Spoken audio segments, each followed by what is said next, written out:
شروع کرتی ہوں اللہ کے نام سے جو بے انتہا مہربان نہایت رحم فرمانے والا ہے۔ علم کیا نہیں، نشرح ہم نے کھول دیا، لکا آپ کے لیے، صدرک سینہ آپ کا، ووضعنا اور اتار دیا ہم نے، عنکا آپ سے، وزرک بوجھ آپ کا، الذی وہ جس نے، انقض توڑ دی تھی، ظہرک کمر آپ کی، ورفعنا اور بلند کیا ہم نے، لکا آپ کے لیے، ذکرک ذکر آپ کا، فإن پس یقیناً، مع ساتھ، العسری تنگی کے، یسرا آسانی ہے، ان یقیناً، مع ساتھ، العسری تنگی کے، یسرا آسانی ہے، فإذا پس جب، فرغتا فارغ ہو جائیں آپ، فانصب تو محنت کیجئے، وإلی ربک اور طرف اپنے رب کے، فرغب پس رغبت کیجئے۔ سورۃ الانشراح، جس کا ایک نام سورۃ الشرح بھی ہے اور سورۃ الم نشرح بھی، یہ تین نام عام طور پر آپ کو مختلف مصاحف میں لکھے ہوئے ملیں گے۔ تینوں میں معنی ایک ہی ہے، مکی سورت ہے، پچھلی سورت کا تتمہ ہے یعنی کمپلیشن ہے۔ بعض کے خیال میں یہ دونوں ایک ہی سورت ہے، لیکن حقیقت یہ ہے کہ دونوں الگ الگ صورتیں ہیں، سورۃ الضحیٰ اور سورۃ الم نشرح۔ سورۃ الضحیٰ میں بھی رسول اللہ صلی اللہ علیہ وسلم پر اللہ سبحانہ تعالیٰ کے انعامات کا ذکر ہے، اور اس سورت میں بھی آپ صلی اللہ علیہ وسلم پر اللہ سبحانہ تعالیٰ نے جو انعامات کیے، احسانات کیے، ان کا ذکر ہے۔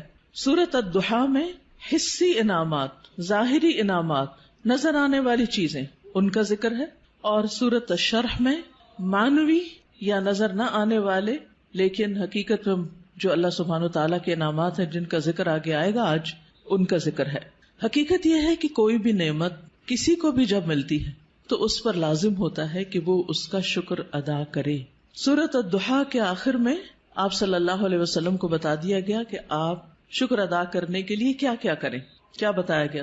فَأَمَّا الْيَتِيمَ فَلَا تَقْهَرْ وَأَمَّا السَّائِلَ فَلَا تَنْهَرْ وَأَمَّا بِنِعْمَةِ رَبِّكَ فَحَدِّثْ، کہ جس طرح آپ پر احسانات ہوئے ہیں کہ اللہ تعالیٰ نے آپ کو یتیمی کی حالت میں بہترین ٹھکانہ عطا کیا اور بہترین آپ کو علم عطا کیا، نبوت عطا کی، تو اسی طرح آپ بھی یتیم کے ساتھ احسان کریں، اور جو سوالی کوئی آئے، علم کا سوالی یا مال کا سوالی، اس کے ساتھ نرمی کا سلوک کریں، اس کو ڈانٹے نہیں۔ یعنی آپ صلی اللہ علیہ وسلم کو دی جانے والی نعمتوں اور احسانات کا شکر ادا کرنے کا طریقہ بتایا جا رہا ہے، جیسی نعمتیں ویسا ہی شکر، اسی کی قسم کا شکر۔ اور اس صورت میں بھی ہم دیکھتے ہیں کہ جن احسانات کا ذکر ہے، بعد میں اسی طرح کے شکر ادا کرنے کی بات ہے۔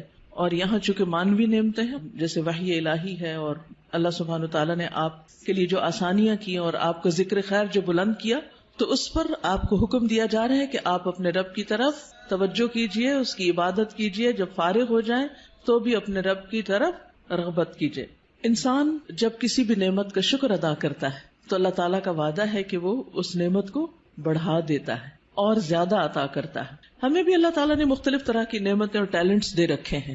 بعض اوقات ہم اپنے ان ٹیلنٹس کو فل کیپیسٹی میں استعمال نہیں کرتے، نتیجہ کیا ہوتا ہے؟ ہماری صلاحیتوں کو زنگ لگ جاتا ہے۔ لیکن جتنا زیادہ ہم ان کو استعمال کرنے لگتے ہیں، جتنا زیادہ ہم ان کو دینے لگتے ہیں، اور خاص طور پر اگر کوئی شخص دین کی دعوت دینے والا ہو یا تعلیم دینے والا ہو، تو ایک استاد یا ایک داعی جتنا زیادہ اپنے مدعو کے ساتھ یا اپنے طالب علم کے ساتھ، اسٹوڈنٹ کے ساتھ محنت کرتا ہے، اس کے لیے قربانی کرتا ہے، اس کو سکھانے کی اور اس کو دینے کی کوشش کرتا ہے، تو اس کا علم اور تجربہ اتنا زیادہ بڑھتا چلا جاتا ہے۔ نہ صرف یہ کہ علم اور تجربہ بڑھتا ہے، بلکہ شاگردوں کے دل میں اس کے لیے محبت اور اس کے لیے رسپیکٹ اور اس کی قدر کا جذبہ بھی اسی طرح بڑھتا ہے۔ ہم سب بھی اپنے اپنے وقت میں طالب علم رہے اور ہم سب جانتے ہیں کہ کس استاد کا ہماری نظر میں کیا مقام تھا، آج تک ہمیں یاد ہے۔ تو اسی طرح ہمارے شاگردوں کی نظر میں بھی ہر استاد کا اپنا اپنا ایک مقام ہے، اور کس کا مقام اور درجہ اور عزت اور محبت اور قدر زیادہ ہوتی ہے؟ جو اپنے شاگردوں کے لیے جتنا زیادہ مخلص ہوتا ہے، وہ علم دینے کے کام کو یا نبوت کا کام کو پیشہ نہیں ہوتا۔ یہ ایک اللہ سبحانہ تعالیٰ کی نعمت کا، اللہ تعالیٰ کے اس احسان کا کہ اس نے ہمیں یہ سب کچھ عطا کیا، اس کا شکر ادا کرنا ہوتا ہے، اظہار نعمت کرنا ہوتا ہے، اس کو شیئر کرنا ہوتا ہے، دوسروں کے ساتھ بانٹنا ہوتا ہے. اور انسانوں کی تعلیم و تربیت اور انسانوں کو کچھ بنانا، یہ دنیا کا سب سے بڑا کام ہے. کیونکہ مادی چیزیں، پتھر توڑ کے گھر بنانا، کوٹ کے بجری سڑکیں بنانا، یہ بھی ایک کام ہے جو نظر آنے والی چیزیں ہیں، لیکن وہ تو ہمارے لیے مسخر ہیں، مطیع ہیں، فرما بردار ہیں. ہم جہاں چاہیں ان کو لگا دیں، جس طرح چاہیں ان کو رکھ دیں. لیکن انسان اتنی آسانی سے بات سننے والے نہیں ہوتے. ان کو مولڈ کرنا اور ان کو گھڑنا اور ان کو کچھ بنانا اور ان کو سنوارنا اور ان کو نکھارنا، جو نبی صلی اللہ علیہ وسلم کے فرائض منصبی میں سے تھا.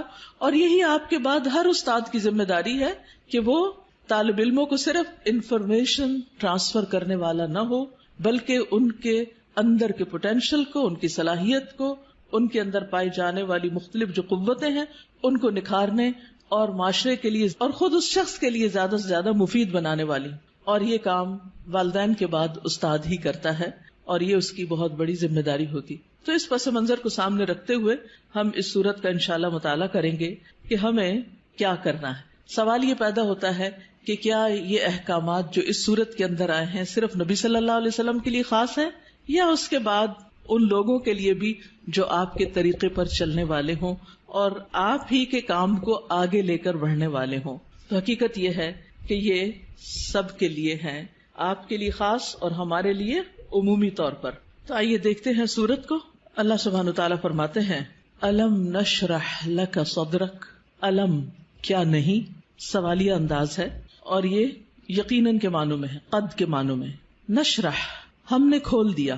شرح کا لفظ ہوتا ہے کسی چیز کو چھوٹے چھوٹے ٹکڑے کر کے، جیسے گوشت ہے تو گوشت کے چھوٹے چھوٹے سلائسز کرنا، اس کو کاٹنا. تشریح سرجری کے لیے بھی آتا ہے. الم نشرح کیا ہم نے کھول نہیں دیا، لکا آپ کے لیے، آپ کی خاطر، کیا صدرک آپ کا سینہ. کیا ہم نے آپ کی خاطر، آپ کے لیے آپ کا سینہ کھول نہیں دیا، آپ کے دل کی تنگی کو دور نہیں کر دیا. اگر دیکھا جائے تو دنیا میں پائی جانے والی نعمتوں میں سے سب سے بڑی نعمت یہ ہے کہ انسان کو شرح صدر، سینے کی وسعت، دل کی وسعت، دل کا اطمینان نصیب ہو. ڈپریشن کیا ہے؟ دل کا گھٹنا، سینے کا تنگ ہونا، اندر کی تنگی، شح، بخل، انسان کے اندر کی ایسی کیفیات کہ نہ وہ اپنے سے راضی اور خوش اور نہ کسی اور سے. اللہ سبحانہ وتعالیٰ نے ہمارے دل کو ہر چیز سے مختلف بنایا ہے. باقی جتنی بھی چیزیں ہیں ان میں جب ہم کچھ ڈالتے ہیں تو وہ بھر جاتی ہیں، تنگ ہو جاتی ہیں. لیکن دل اگر نرم ہو تو اس میں جتنی بھی علم اور حکمت اور خیر کی چیزیں ڈالی جائیں وہ اتنا ہی زیادہ وسیع ہوتا چلا جاتا ہے، اتنا ہی زیادہ کھلتا چلا جاتا ہے، اتنا ہی اس میں انبساط آتا ہے، اتنی ہی زیادہ اس میں خوشی اور اطمینان آتا ہے. تو یہ ایک بہت بڑی نعمت ہے، اور یہ مانوی نعمت ہوتی ہے، ٹینجیبل نہیں ہوتی کہ آپ چھو کے دیکھ سکیں کہ کیا ہے. پچھلی صورت میں ٹینجیبل نعمتیں تھیں، لیکن یہاں مانوی نعمتوں کا ذکر ہے. الم نشرح لک صدرک کیا ہم نے آپ کے لیے آپ کا سینہ کھول نہیں دیا. جب سینہ کھلتا ہے تو مشکل سے مشکل، پیچیدہ سے پیچیدہ اور کمپلیکیٹڈ معاملات سمجھ میں آنے لگتے ہیں. انسان چیزوں کی تہ تک پہنچنے لگتا ہے، اس کو گہرائی نصیب ہوتی، اس میں وزڈم آتی ہے، اس میں ڈیپتھ آتی ہے، اور انسان دور تک سوچنے لگتا ہے. ابراہیم علیہ السلام کا ویژن آپ دیکھیں کہ انہوں نے نبی صلی اللہ علیہ وسلم کے بھیجے جانے کے لیے دعا کی تھی 2500 سال پہلے. وہ کیسے؟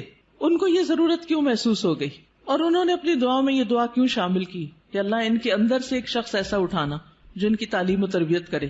ہم ایسی بات کیوں نہیں سوچتے؟ ہمیں ایسے خواب کیوں نہیں نظر آتے؟ اس لیے کہ ہم صرف اپنی ہی ذات کے گرد گھومتے ہیں. سیلفش، دل چھوٹا ہے، نظر کوتا ہے، تنگ ہے، شارٹ سائٹڈ ہے، دور کی چیزوں کو نہیں دیکھ پاتے، صرف قریب کے فائدوں کو دیکھتے ہیں. آج مجھے کیا مل رہا ہے ہم اس کو دیکھتے ہیں، کل میری کوششوں کا صلہ کیا نکلے گا، کیا ملے گا مجھے، اس کی طرف ہماری نگاہ نہیں جاتی. لہٰذا جو لوگ شارٹ ٹرم گولز کے لیے کام کرتے ہیں وہ کوئی بڑا کام کبھی بھی نہیں کر سکتے، اور جو لوگ دور تک سوچتے ہیں، اور وہ وہی سوچتے ہیں جن کے اندر وسعت ہوتی، جن کا دل بڑا ہوتا ہے، جن کی نگاہ دور تک دیکھتی ہے. تو الم نشرح لک صدرک کیا ہم نے آپ کے لیے آپ کا سینہ کھول نہیں دیا. آپ کے لیے اللہ سبحانہ و تعالیٰ نے خیر اور بھلائی کے رستے کھول نہیں دیے، کیونکہ جب تک دل کھلتا نہیں، یہاں صرف دل کی بھی بات نہیں کی گئی، پورے سینے کی گئی، چیسٹ، اور چیسٹ کے اندر دل. چیسٹ کی جگہ زیادہ ہوگی تو پھر باقی چیزوں کے اندر بھی وسعت آئے گی. تو نبی صلی اللہ علیہ وسلم کو اللہ سبحانہ وتعالی نے یہ خاص صلاحیت دی تھی جس کی وجہ سے آپ نبوت کا کام لینے کے قابل ہوئے تھے. اسی لیے قرآن آپ کے قلب پر نازل ہوا تھا اور آپ نے اس کو محفوظ کیا تھا. اسی لیے پھر اس کو صحیح طور پر سمجھ کر آگے بیان کیا تھا، کیونکہ ان سب چیزوں کا تعلق شرح صدر کے ساتھ ہوتا ہے. یہی وجہ ہے کہ ہم دیکھتے ہیں کہ موسیٰ علیہ السلام جب اللہ سبحانہ تعالیٰ نے ان سے بات کی، ہم کلام ہوئے اللہ تعالیٰ، اور ان کو اپنے کام کے لیے چن لیا، وَاصْطَنَعْتُكَ لِنَفْسِي، اور اللہ تعالیٰ نے ان کو اپنی رسالات سے نوازا، تو انہوں نے سب سے پہلی دعا کیا مانگی؟ رب اشرح لی صدری ویسر لی امری واحلل عقدۃ من لسانی یفقہوا قولی، کہ اللہ میرا سینہ کھول دے، یہ ساری بات مجھے بھی سمجھ آئے اور دوسروں کو بھی سمجھ آئے، اور میرا کام آسان کر دے، اور میری زبان کی گرہ کھول دے تاکہ لوگ بات سمجھ سکیں، اور مجھے میرے گھر والوں میں سے ایک مددگار میرے بھائی ہارون کو عطا کر.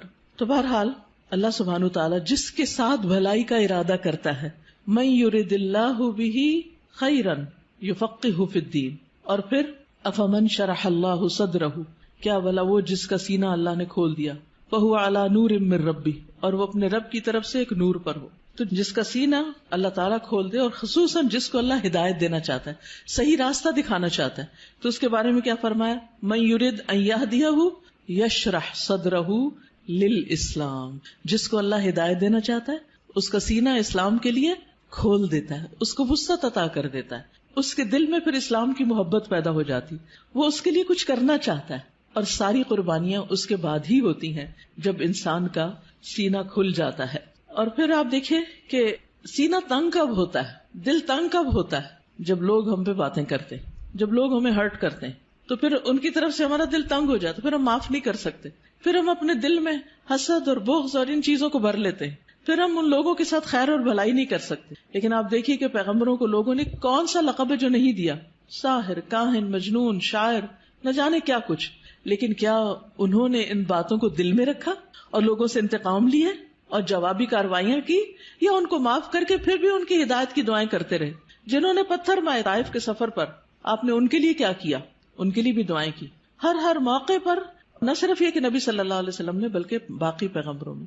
آج بھی جو شخص واقعی سچے دل سے اسلام کی خدمت کرنا چاہتا ہے، یعنی جس کے دل میں اسلام کی خدمت کا جذبہ ہے، اسے لازمی طور پر اپنے دل کی وسعت کے لیے دعا کرنی، اسے اپنے دل کو کھلا کرنا ہوگا، اسے لوگوں کو معاف کرنا ہوگا، اسے لوگوں کی غلطیوں سے درگزر کرنا ہوگا.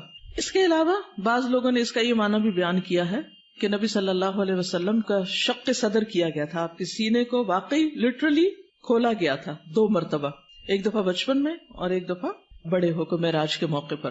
اور اس میں کیا ہوا تھا کہ آپ صلی اللہ علیہ وسلم کے پاس جبریل آئے، انہوں نے آپ کا سینہ کھولا، ساتھ ان کے سونے کا پیالہ تھا جس میں زمزم کا پانی تھا، آپ کا دل نکالا گیا اور پھر اسے زمزم کے پانی سے دھویا گیا اور واپس اس میں ایمان اور حکمت بھر کے اندر رکھ دیا گیا.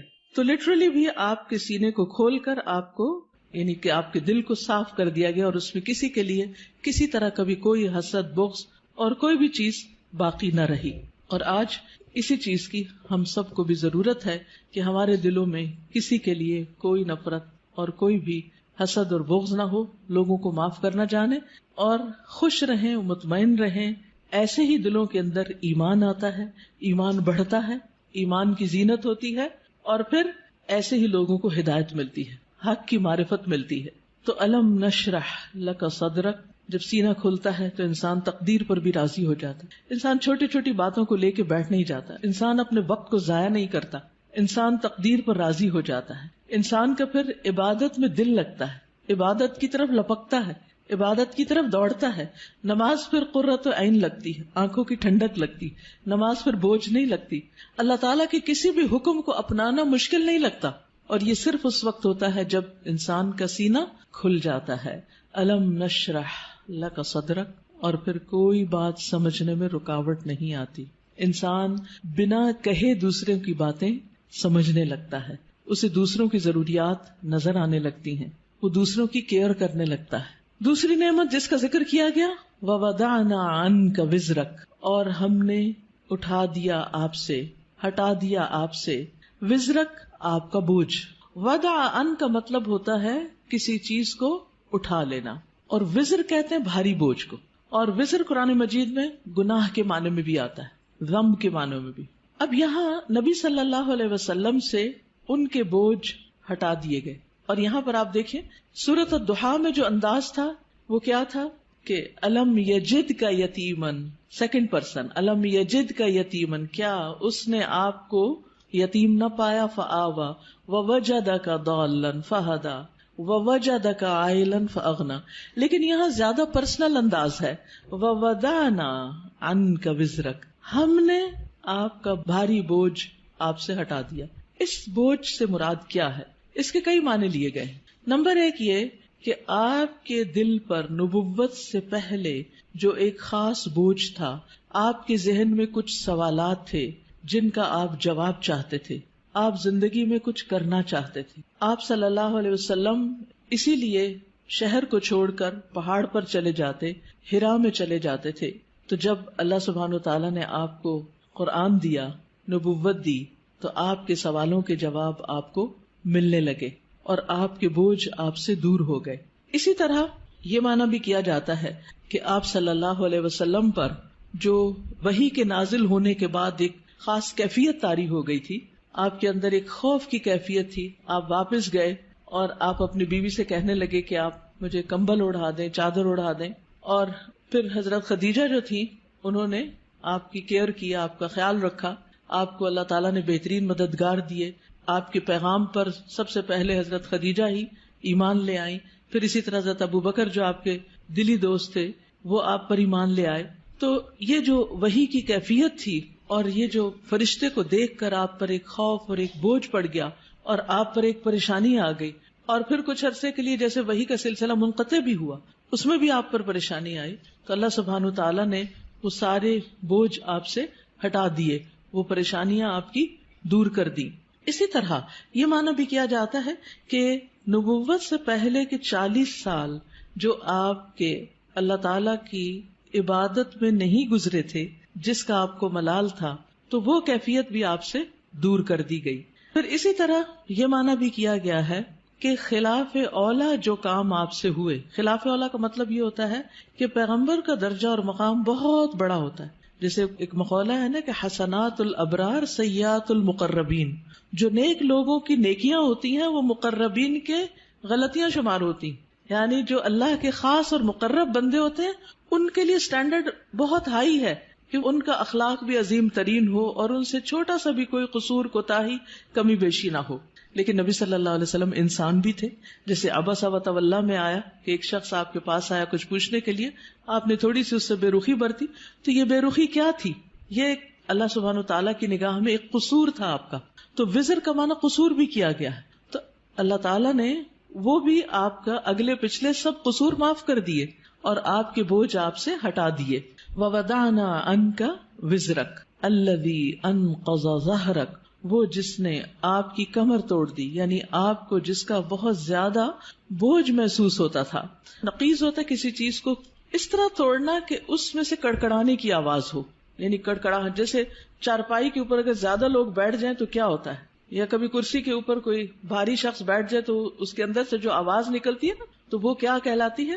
نقیض کہلاتی ہے. تو انقض ظہرک یعنی جس نے آپ کی پیٹھ کو بوجھل کر دیا تھا، آپ کے اوپر ایسی ذمہ داری آ پڑی تھی کہ آپ اس کی وجہ سے بہت دبے ہوئے یا آپ بہت اس کی وجہ سے بوجھل محسوس کر رہے تھے. تو اللہ سبحانہ تعالیٰ نے وہ بھی آپ سے دور کر دیا. وَرَفَعْنَا لَكَ ذِكْرَكَ، اور آپ کا ذکر خیر بلند کر دیا، یعنی آپ کو شہرت عطا کی، آپ کو بلندی عطا کی. نہ صرف یہ کہ آپ کو بلکہ آپ کے ذکر کو، یعنی آپ کے نام کو، آپ کے مقام کو، آپ کے درجے کو بہت بلندی ملی. اور اس کے لیے ایک حدیث میں آتا ہے کہ نبی صلی اللہ علیہ وسلم نے فرمایا کہ جبریل علیہ السلام میرے پاس آئے اور کہا کہ آپ کا رب کریم پوچھتا ہے کہ آپ کیا جانتے ہیں کہ میں نے آپ کے ذکر کو کس طرح بلند کیا ہے؟ رفعنا لک ذکرک کیسے ہوا؟ میں نے جواب دیا کہ اس حقیقت کو اللہ تعالیٰ ہی بہتر جانتے ہیں. تو اللہ تعالیٰ نے فرمایا کہ آپ کے ذکر کی بلندی کی کیفیت یہ ہے کہ جہاں میرا ذکر کیا جائے گا وہاں آپ کا بھی ذکر کیا جائے گا، یعنی نبی صلی اللہ علیہ وسلم کا ذکر بھی. اور اسی لیے ہم دیکھتے ہیں کہ جب ایک شخص مسلمان ہوتا ہے تو کیا پڑھتا ہے؟ لا الہ الا اللہ اور محمد الرسول اللہ، یعنی اسلام میں انٹر ہونے کے لیے جو کلمہ پڑھا جاتا ہے. اسی طرح اشہد ان لا الہ الا اللہ و اشہد ان محمدا عبدہ و رسولہ. پھر اسی طرح آپ دیکھیے کہ 5 وقت جو نماز ہوتی ہے آذان، اس میں اشہد ان لا الہ الا اللہ و اشہد ان محمد الرسول اللہ. پھر نماز میں تحیات اور پھر اس کے بعد درود شریف، اس میں بھی نبی صلی اللہ علیہ وسلم کا ذکر ہوتا ہے. پھر اسی طرح جب بھی جہاں بھی جو بھی آپ کا نام لے ساتھ آپ کے اوپر درود و سلام بھیجے، پڑھنے والا بھی اور سننے والا بھی. یہ بھی آپ کے ذکر کی بلندی اور آپ کی قدردانی ہی کا ایک ذریعہ ہے. پھر اسی طرح اور کون سے مواقع جہاں آپ کا ذکر خیر بلند ہوتا ہے؟ یعنی آپ کی دنیا میں جتنے بھی چاہنے والے وہ دشمنوں کے پروپیگنڈے سے متاثر نہیں ہوتے. اب دیکھیے اس وقت کتنی ہی ایسی ویب سائٹس ہیں اور کتنے ہی ایسے فورمز ہیں کہ جہاں نبی صلی اللہ علیہ وسلم کے خلاف بہت عجیب و غریب قسم کی باتیں کی جاتی ہیں. ایک عام مسلمان بھی جب ان کو پڑھتا ہے تو وہ یقین نہیں کرتا یا ایک دم غصے میں بھی آ جاتا ہے اور اس کے دل میں آپ صلی اللہ علیہ وسلم کی محبت جاگ اٹھتی. اور جس محفل میں بھی اور جہاں بھی آپ کا ذکر کرتا ہے کوئی بھی مومن، وہ محبت سے، عقیدت سے اور احترام سے ہی آپ کا ذکر کرتا ہے.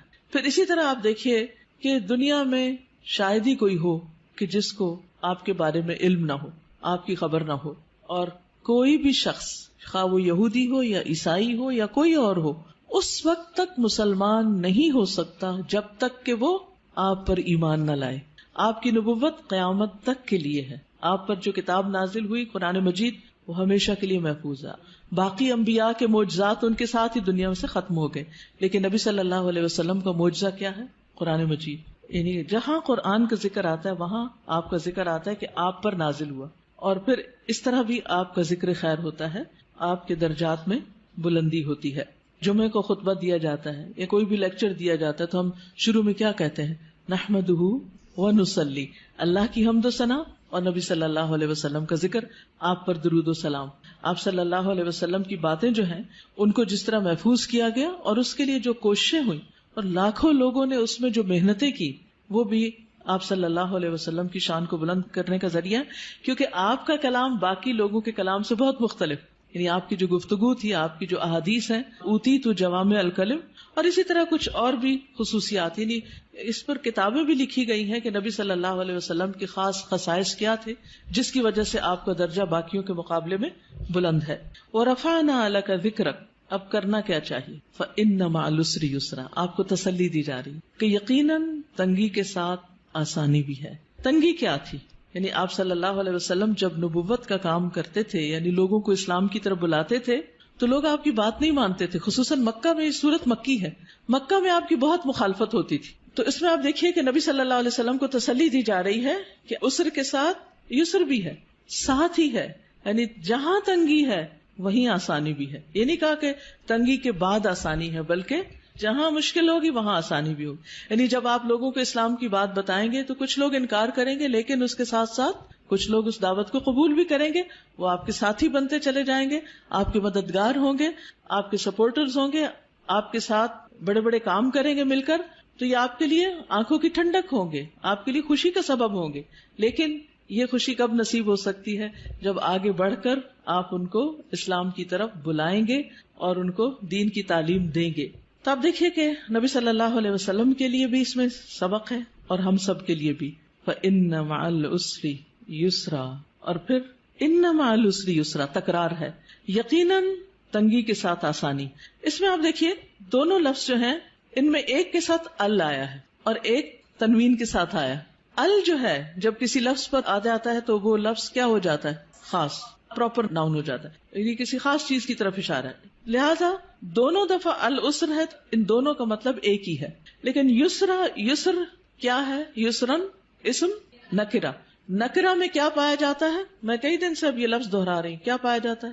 تفخیم. تفخیم، تفخیم کیا ہوتا ہے؟ فخامہ کیا ہوتا ہے؟ کسی چیز کو بڑا کرنا. تو یسر کیا ہے؟ یسر زیادہ ہے، تنگی کا موقع کم ہے. آپ دیکھیے کہ عموماً کیا ہوتا ہے، کوئی بھی کسی بھی چیز میں جب ہم تنگ ہوتے ہیں یا مشکل وقت ہوتا ہے یا ہم بیمار ہوتے ہیں یا کچھ، تو وہ مواقع یا اوقات کم ہوتے ہیں، لیکن عام طور پر جو ایک طرح سے نارمل حالات ہیں وہ زیادہ ہوتے ہیں. کہیں چوٹ لگتی ہے، درد ہوتی ہے، کہ خون بہتا ہے، کچھ ہوتا ہے تو تھوڑی دیر کے لیے ہوتا ہے، پھر اس کے بعد آہستہ آہستہ ٹھیک ہو جاتا ہے، چلی جاتی ہے وہ تکلیف.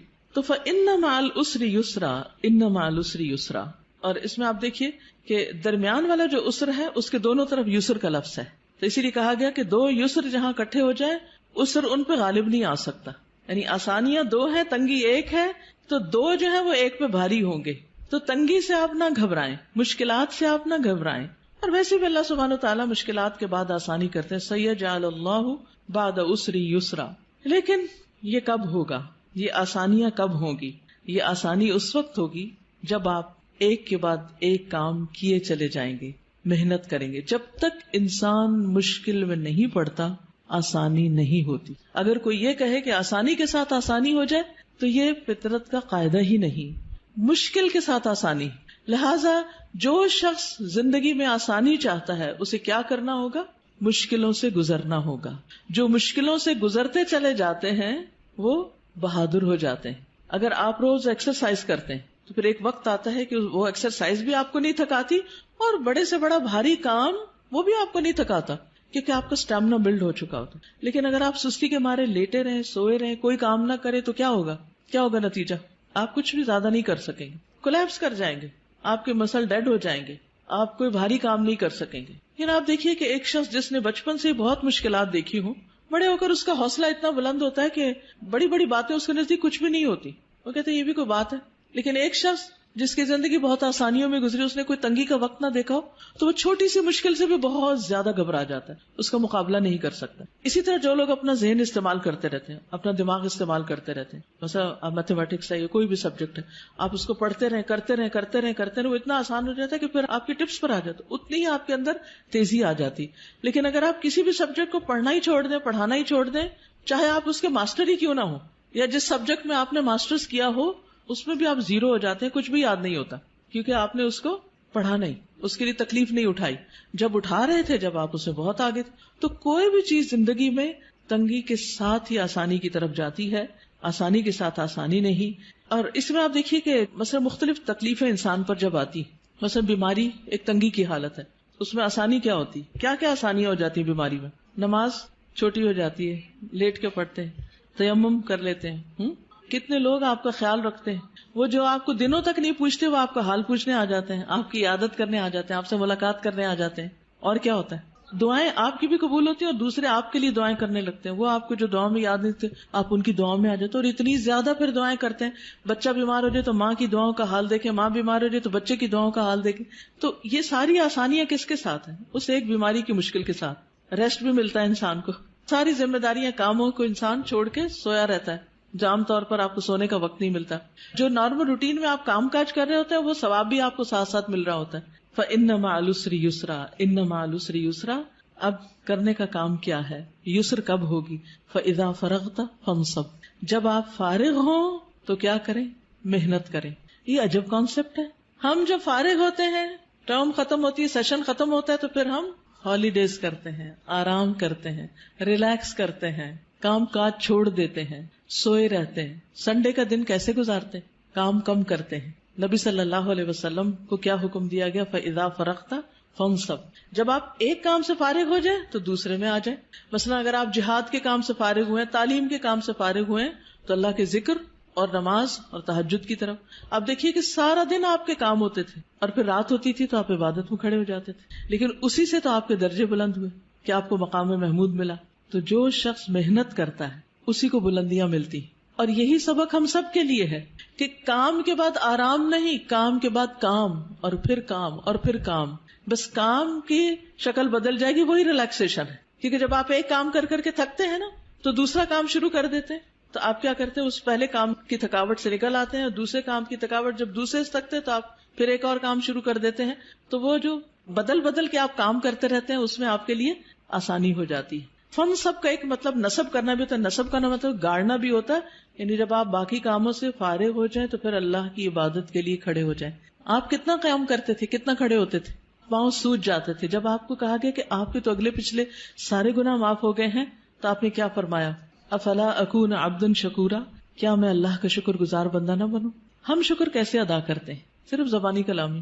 کیا کسی نعمت کے ملنے پر ہم پہلے سے زیادہ اللہ کی طرف راغب ہوتے ہیں؟ کوئی بھی نعمت، دین کی، دنیا کی. اور فن سب اس محنت کو کہتے ہیں جو انسان کو تھکا دے، تھکا دینے والی محنت. فارغ ہوں تو تھکا دینے والی محنت کریں. اسی لیے آپ دیکھیں کہ ویسٹ میں کیا کانسیپٹ ہے، لوگ سارے دن کے کام کے بعد سیدھا کہاں جاتے ہیں؟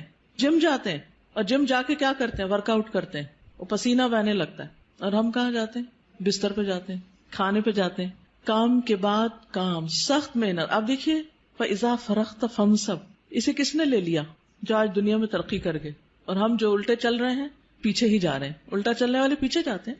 ہم نے اس قرآن کو سمجھا ہی نہیں اور اس کے مطابق عمل کیا ہی نہیں. وَإِلَىٰ رَبِّكَ فَارْغَب، صرف ورک آؤٹ کر کے تھکنا مراد نہیں ہے، بلکہ اپنے رب کی طرف رغبت کرنا ہے، اپنے رب کی طرف رجوع کی. آپ دیکھیے کہ انسان جس سے محبت کرتا ہے نا، تو جب انسان تھک جاتا ہے نا، تو پھر اس کا کیا دل چاہتا ہے؟ اب اس سے بات کرے، اب اس سے ملاقات کرے. تو جو اللہ سے محبت کرتا ہے وہ دنیا کے کام کاج سے جب تھکتا ہے تو نماز کی طرف راغب ہوتا ہے تاکہ اللہ سے بات کرے، اللہ کا ذکر کرے، اللہ کو یاد کرے. نبی صلی اللہ علیہ وسلم نے حضرت فاطمہ کو کیا سکھایا تھا؟ سارے دن کے کام کار کر کے تھک جاتی تھی، خادم دیا یا کچھ اور؟ تسبیحات. یہ تسبیحات پڑھ لیا کرو، تھکاوٹ دور ہو جائے گی. اور واقعی آپ بھی پڑھ کے دیکھیے، اِلَىٰ رَبِّكَ فَارْغَب، تھکاوٹ دور ہو جائے گی، انسان بالکل ریلیکس ہو جاتا ہے. جب انسان اور کام کر کر کے تھک جاتا ہے نا، تو میں تو ہمیشہ سمجھتی ہوں کہ نماز ریلیکس کرنے کے لیے آتی، ذکر بھی ہو رہا ہوتا ہے، ایکسرسائز بھی ہو رہی ہوتی.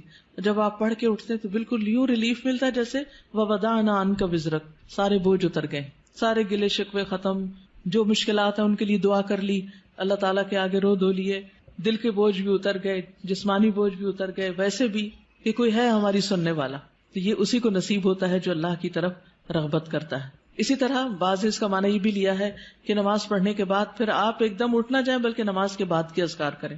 اسی طرح دنیا کے کاموں کے بعد عبادت کریں، عبادت کے بعد دنیا کے کام کریں، یعنی ایک کام کے بعد دوسرا کام. اس طرح ایک بیلنس ہوتا ہے، کیونکہ بہت سے لوگ جو دین کی دعوت دیتے ہیں بس وہ پڑھنے پڑھانے میں لگے رہتے ہیں، عبادت سے غافل ہو جاتے ہیں. عبادت ایکولی امپورٹنٹ ہے، ذکر اذکار ایکولی امپورٹنٹ ہے. نتیجہ کیا ہوتا ہے؟ طرح طرح کی مشکلات کا شکار ہو جاتے. پھر وہ ایک روحانی اسٹرینتھ اور ایمانی قوت نہیں ہوتی، لہٰذا وہ آنے والے چیلنجز اور مشکلات کا مقابلہ نہیں کر سکتے. وہ جو بڑے جذبوں کے ساتھ ایک کام شروع ہوتا ہے وہ کیا ہوتا ہے؟ نیچے بیٹھ جاتا ہے اور انسان پیچھے ہٹنے لگتا ہے. تو اس لیے بہت ضروری ہے کہ انسان دنیا کا کام اور اس کے ساتھ ساتھ عبادت کا کام، دین کی تبلیغ کا کام اور اس کے ساتھ ساتھ اللہ کا ذکر اور عبادت، یہ پرفیکٹ بیلنس قائم کر دیتا ہے. ورنہ نبی صلی اللہ علیہ وسلم نے فرمایا، یا ابن آدم، اے آدم کے بچے، تفرغ لعبادتی، اللہ سبحانہ وتعالیٰ فرماتے ہیں اے آدم کی اولاد میری عبادت کے لیے فارغ ہو، وقت نکالو. املا قلبک غنا، میں تمہارے دل کو غنا، بے نیازی سے بھر دوں گا، دل کو راحت دے دوں گا. واملا یدیک رزقا، اور تیرے دونوں ہاتھ رزق سے بھر دوں گا، رزق دوں گا تمہیں. یا ابن آدم، اے آدم کے بیٹے، لا تبعد منی، مجھ سے دور نہ ہونا، عبادت سے منہ نہیں موڑنا. فاملا قلبک فقرا، ورنہ تیرے دل کو محتاجی سے بھر دوں گا. ہر وقت تمہیں غم پریشانی لگی رہے گی کہ میرے پاس کچھ نہیں، میری یہ بھی ضرورت ہے، یہ بھی، اس چیز کا کیا ہوگا، اس کام کا کیا ہوگا، یہ ضرورت کہاں سے پوری ہوگی. فکر فکر فکر. واملا یدیک شغلا، اور تیرے دونوں ہاتھ کام سے بھر دوں گا، تجھے کاموں سے فرصت نہیں ملے گی اور تیرے دل کو پریشانی سے نجات نہیں ملے گی. کیوں؟ اس لیے کہ تو عبادت کے لیے وقت نہیں نکالتا. تو ہم سب کو پریشانی اور سخت مصروفیت سے بچنے کے لیے اپنی عبادت کے لیے وقت نکالنا لازم ہے. اور اس میں آپ دیکھیے خاص طور پر فجر کے وقت نماز، اذکار، قرآن کی تلاوت، دن کا آغاز اللہ کی عبادت سے ہو، کیونکہ اگر اس میں اللہ کی عبادت کا عنصر شامل نہیں تو پھر انسان تکلیفات سے نجات نہیں پا سکتا. کچھ لوگ جب ان کو دنیا میں مشکلات آتی ہیں تو اللہ سے اور دور ہو جاتے ہیں، کچھ لوگ اللہ کی طرف راغب ہوتے ہیں. اب کل ہی کسی نے مجھے فون کیا کہ میرا ایک بھائی ہے، حافظ قرآن ہے، لیکن دین سے دور ہو گیا ہے کیونکہ اس کو کوئی جاب نہیں ملی، اس کو بیماری لاحق ہو گئی وغیرہ وغیرہ. اب نمازوں میں بھی کوتاہی ہے اور قرآن بھی نہیں پڑھتا. میں نے کہا اس کا حل صرف یہی ہے کہ وہ ان دو چیزوں کی پابندی شروع کرے، ساری مشکلات دور ہو جائیں گی. اور دوسرا بھائی کہتی ہے اس کو بھی پریشانی آئی تھی لیکن وہ اور زیادہ اللہ کی طرف راغب ہو گئے، جاب بھی اچھی مل گئی اور ویسے بھی خوشحال مطمئن ہے، زندگی بھی ٹھیک گزر رہی. یہ جو زندگی میں پریشانیاں آتی اس لیے ہے کہ اللہ تعالیٰ کیا چاہتا ہے کہ بندے تھوڑا وقت میرے لیے بھی نکالو، کیونکہ اللہ نے ہمیں اپنی عبادت کے لیے پیدا کیا. اور جب ہم اس میں ڈنڈی مارتے ہیں، صرف فرض پر اکتفا کرتے ہیں، سنت اور نفل کی طرف جاتے ہی نہیں. یعنی اذا فرغت فانصب میں یہ بھی معنی لیا گیا ہے کہ فرض نماز کے بعد سنتوں کا اہتمام کرو، نفلوں کا اہتمام کرو، صرف فرض پر اکتفا نہ کرو. تو جب ہم فرائض میں ڈنڈی مارنے لگتے ہیں تو ہمارے کام ختم ہی نہیں ہوتے اور تھکاوٹ ختم ہی نہیں ہوتی اور پریشانیاں ختم ہی نہیں ہوتی. تو حل کس میں ہے؟ عبادت میں. ہم سب سوچیں کہ اپنی فرصت کے اوقات کو کیسے گزارتے ہیں. کامیاب وہی ہے جو فراغت کے لمحات کا بیسٹ استعمال جانتا ہو، بہترین استعمال جانتا ہو. وقفات التدبریہ میں نمبر 7 ہے الم نشرح لک صدرک وانما خص الصدر. یہاں صدر یعنی سینے کو مخصوص کیا گیا ہے لأنه محل احوال النفس من العلوم والادراکات، کیونکہ وہ دل کے حالات، نفس کے احوال کا ٹھکانہ ہوتا ہے. یعنی سارے غم، پریشانیاں، دکھ، خوشیاں، ہر چیز دل میں ہی ہوتی ہے، سینے میں ہی ہوتی ہے. والادراکات، اور جتنے بھی ہمارے پرسپشنز ہیں وہ سب بھی. والمراد، مراد کیا ہے؟ الامتنان علیہ صلی اللہ علیہ وسلم بفتح صدرہ وتوسیعہ. نبی صلی اللہ علیہ وسلم پر اللہ تعالیٰ کے احسان کا ذکر ہے، آپ کے سینے کے کھلنے اور اس کے وسیع ہونے، ایکسپینڈ ہونے کے بارے میں. حتی قام بما قام بہ من الدعوہ، اسی وجہ سے آپ دعوت کے کام کو اچھی طرح انجام دے سکے، اس کو قائم کر سکے. وقدر علی ما قدر علیہ، اور وہ قادر ہو سکے جس پر بھی وہ قادر ہوئے. من حمل آباء النبوۃ، نبوت کے بوجھ اٹھانے کے، وحفظ الوحی، اور وحی کی حفاظت یا اس کو یاد کرنے کے. یعنی اسی لیے آپ صلی اللہ علیہ وسلم نے جو کام کیا اتنا بڑا 23 سال کے اندر، اس دل کی وسعت، سینے کی وسعت کی وجہ سے ہی کر سکے. بڑا شخص وہ ہوتا ہے جس کا سینہ اور دل بڑا ہوتا ہے، چھوٹا پن دل کا چھوٹا پن ہوتا ہے. وَمَن يُوقَ شُحَّ نَفْسِهِ فَأُولَٰئِكَ هُمُ الْمُفْلِحُونَ. جو دل کی تنگی سے بچایا گیا وہی دراصل کامیاب ہونے والے ہیں. السؤال لماذا خص الصدر فی الآیۃ الکریمہ وما المراد بذلک. اس آیت کریمہ میں، آیت کریمہ صرف لا الہ الا انت سبحانک نہیں، ہر آیت کریمہ ہوتی. اس معزز آیت میں سینے کو کیوں خاص کیا گیا ہے اور اس سے مراد کیا ہے؟ کیونکہ سارے ہمارے جو احساسات، جذبات، سارے کے سارے دل سے متعلق ہوتے ہیں، سینے سے متعلق ہوتے ہیں. اور پھر اس سے مراد یہ ہے کہ سینے کی وسعت کے ساتھ ہی انسان وسیع کاموں کے قابل ہوتا ہے. نیکسٹ پیج کو دیکھیے. فَإِنَّ مَعَ الْعُسْرِ يُسْرًا إِنَّ مَعَ الْعُسْرِ يُسْرًا فَالْعُسْرُ وَإِن تَكَرَّرَ مَرَّتَيْنِ فَتَكَرَّرَ بِلَفْظِ الْمَعْرِفَةِ فَهُوَ واحد. عسر اگرچہ 2 بار آیا ہے لیکن معرفہ آیا ہے، ال کے ساتھ آیا ہے، اس لیے اس کا ایک ہی معنی ہوگا، یعنی عسر ایک ہی شمار ہوگا دونوں آیتوں میں. وَالْيُسْرُ تَكَرَّرَ بِلَفْظِ النَّكِرَةِ، اور یسر جو ہے نکرہ کے طور پر آیا ہے 2 بار. فَهُوَ يُسْرَانِ، تو معنی 2 آسانیاں ہوگا. فَالْعُسْرُ مَحْفُوفٌ يُسْرَيْنِ، عسر یسرین 2 آسانیوں کے ساتھ گھرا ہوا ہے. یسرٌ قبلہ و یسرٌ بعدہ، پہلی آسانی اور بعد کی آسانی. فَلَن يَغْلِبَ عُسْرٌ يُسْرَيْنِ، عسر 2 آسانیوں پہ غالب آ ہی نہیں سکتا. السؤال اليسر اوسع من العسر، یسر عسر سے زیادہ وسیع ہے. وضح ذلك في ضوء هاتين الآيتين، ان 2 آیتوں کی روشنی میں اس کی وضاحت کیجیے، پیچھے وضاحت ہو چکی ہے. پھر اس میں معنی الکلمات میں دیکھیے. انقذ کا معنی ہے اثقل، بوجھل ہو گیا. فرغتا کا معنی من اشغال الدنیا، دنیا کی مصروفیات سے جب آپ فارغ ہوں. فانصب فجد فی العبادہ، عبادت میں محنت کیجیے. فرغب فتوجہ واطلب وتضرع، توجہ کیجیے، طلب کیجیے اور آہوزاری کیجیے. عمل بالآیات میں اشغل احد اوقاتک فراغک بعبادت، اپنی فراغت کے اوقات میں سے کسی وقت کو عبادت میں لگا لیجیے، مشغول کر لیجیے. فَإِذَا فَرَغْتَ فَانْصَبْ وَإِلَىٰ رَبِّكَ فَارْغَب.